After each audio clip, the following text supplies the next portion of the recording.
ചിത്ര. ഇനിയിപ്പോ പാട്ട് ഏതാ? പൂവേണു. ഞാൻ പറയട്ടെ, പല പാട്ടുകളും നമ്മള് ആയിട്ട് കേൾക്കുന്നത് ഈ top സിംഗറിലൂടെയാണ്.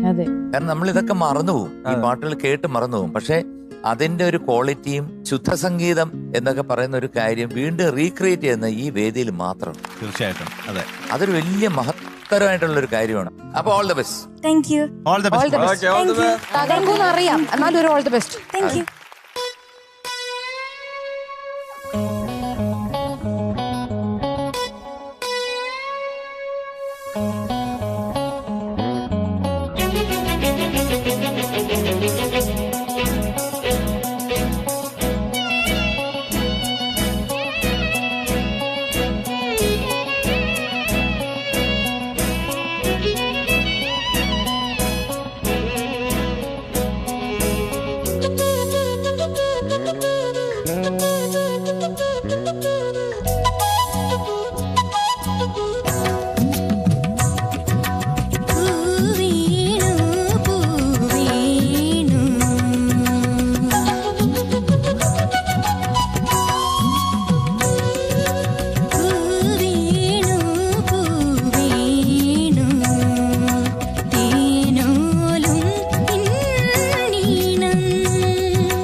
Very good very good.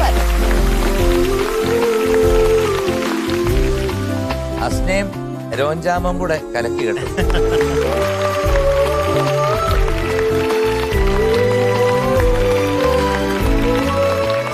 കുട്ടി നന്നായിരുന്നു മോളെ. നല്ലൊരു അറ്റംപ്റ്റ് ആണ്. കാരണം ഇത് അങ്ങനെ പെർഫെക്റ്റ് ആയിട്ട് പാടി തീർക്കാൻ ആർക്കും പറ്റത്തില്ല. കാരണം വെച്ച് കഴിഞ്ഞാൽ അത്രയ്ക്ക് കോംപ്ലിക്കേഷൻ സംഗതികൾ അങ്ങനെ ഒരുപാടുണ്ട്. അതിൽ മോള് കുറെയൊക്കെ നന്നായിട്ട് പാടി, കുറച്ച് സ്ഥലമൊക്കെ സ്ലിപ്പായിട്ട് പോയി. പൂ വേണോ എന്ന് പറയുന്നിടത്തൊക്കെ ഉള്ള സംഗതികൾ, പിന്നെ അകാരത്തിൽ ഉള്ള ഒരു ഇത് വന്നു. പിന്നെ രണ്ടാമത്തെ അകാരത്തിൽ നന്നായിട്ട് വന്നു, പക്ഷെ അതിന്റെ അവസാനം ചെറിയ സ്ലിപ്പ് വന്നു. അങ്ങനെ കുറച്ച് ഭാഗങ്ങളൊക്കെ വിട്ടും പോയി, കുറെ ഭാഗങ്ങളൊക്കെ നന്നായിട്ട് പാടുകയും ചെയ്തു. അപ്പോൾ ഇത് പെർഫെക്റ്റ് ആയിട്ട് പാടണമെന്നുണ്ടെങ്കിൽ കുറെ കുത്തിയിരുന്ന് പഠിക്കണം. അതായത് ഒരു മാസമെങ്കിലും ഇരുന്ന് പഠിച്ച് കൃത്യമായിട്ട് വന്നാൽ പോലും ചിലപ്പോൾ എവിടെയെങ്കിലും ഒക്കെ ഒന്ന് വിട്ടുപോകും. കാരണം തൊട്ട സംഗതിയാ. ഞാൻ ആ ശ്രീപദം വിടർന്ന സരസി യുഗത്തിൽ, അതാണ് നമ്മൾ ഗാനമേളയ്ക്ക് ആകെപ്പാടെ ഒരു പാട്ട്.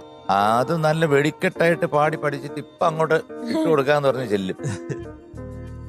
എവിടെങ്കിലും ഒക്കെ പോവും. അത് പിന്നെ ഒരു ഗാനമേളയല്ലേ, അതിന്റെ ഇടയിൽ കൂടെ അങ്ങ് പോവും.